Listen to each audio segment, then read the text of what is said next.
AP 7th class SA1 హిందీకి సంబంధించి most important question paper అన్నమాట. ఇంకా ఎవరైనా లైక్ చేయకపోతే లైక్ చేయండి. ఫస్ట్ టైం కనుక ఎవరైనా స్టూడెంట్స్ కనుక మన ఛానల్ని చూస్తున్న వారు ఉంటే సబ్స్క్రైబ్ చేసుకోండి. సబ్స్క్రైబ్ చేసుకుంటే మీకే ఇటువంటి ఇంపార్టెంట్ వీడియోస్ అన్నీ కూడా నోటిఫికేషన్ ద్వారా రావడానికి అవకాశం ఉంటుంది కాబట్టి సబ్స్క్రైబ్ చేయండి.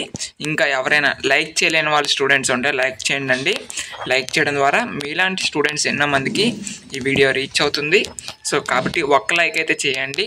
ఎవరైనా సబ్స్క్రైబ్ చేయలేని స్టూడెంట్స్ ఉంటే మాత్రం సబ్స్క్రైబ్ అయితే చేసుకున్నామా.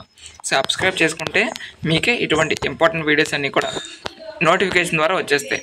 సో అప్పుడు మీకు యూస్ఫుల్ అవుతుంది. మోస్ట్లీ ఈ క్వశ్చన్ పేపర్ కనుక ఆన్సర్ చేయగలిగితే మీరు SA1 question paper maximum answer అనేది చేయడానికి అవకాశం ఉంటుంది. కాబట్టి ఇది అయితే ఆన్సర్ చేయడానికి అయితే ట్రై చేయండి. ఓకే, సో మీరు ఇవి ఆన్సర్ చేయడానికి ట్రై చేస్తే రిమైనింగ్ కూడా మనం ఈజీగా ఆన్సర్ అనేది చేయొచ్చు. కాబట్టి ఇవైతే ఆన్సర్ చేయడానికి అయితే ట్రై చేయండి.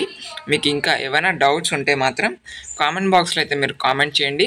నేను మీ యొక్క డౌట్ అనేది క్లారిఫై చేస్తాను. ఓకే, ఇది మీకు రెఫరెన్స్ పర్పస్ కోసం ప్రొవైడ్ చేసినటువంటి క్వశ్చన్ పేపర్, అంటే మోడల్ క్వశ్చన్ పేపర్ అన్నమాట. ఓకేనా, అందరూ కూడా గమనించండి. మళ్ళీ చెప్తున్నా, ఇది లాస్ట్ ఇయర్ సంబంధించి క్వశ్చన్ పేపర్, ఇయర్కి సంబంధించి model paper. Okay, thank you.